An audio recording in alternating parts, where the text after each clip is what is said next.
Alright, let's get real for a minute. Working as a virtual assistant sounds cool, right? Remote work, flexible hours, no office.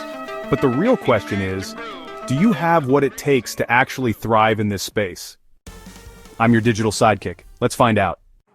To start, no, you don't need a college degree or fancy certificate, but to be a good VA you need two things: skills and mindset. Let's talk skills first.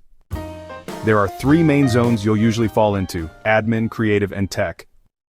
Maybe you're super organized. Emails, scheduling, spreadsheets, that's admin. Maybe you love design, writing, or editing videos, that's creative. Or maybe you're into tools, tech, or web stuff, that's tech. You don't have to be good at everything. You just need to choose your lane and own it. Now let's talk tools. If you want to be a solid VA, start leveling up in email tools like Gmail or Outlook, task tools like Trello, Notion or ClickUp, Canva for design, WordPress if you're into websites, and Zoom, Google Meet, and Slack for working with clients. You don't have to master them overnight, but be willing to learn. Here's what separates good VAs from great VAs. Communication that's clear and professional, time management that's sharp, reliability that earns trust, and a mindset that says, I'll figure it out. Take Greet, a VA in Belgium. She said, you need enthusiasm as your superpower.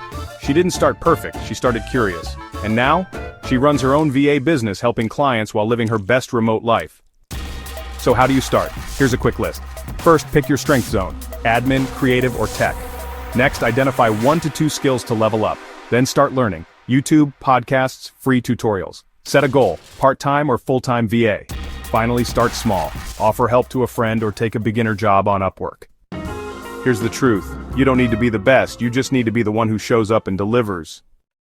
Hit like if you're starting to believe in this for yourself, and drop in the comments which VA zone you fit: admin, creative, or tech. Next episode we go deeper into what types of VA jobs are out there and how do you choose your path. Don't miss it, and this is the Digital Sidekick.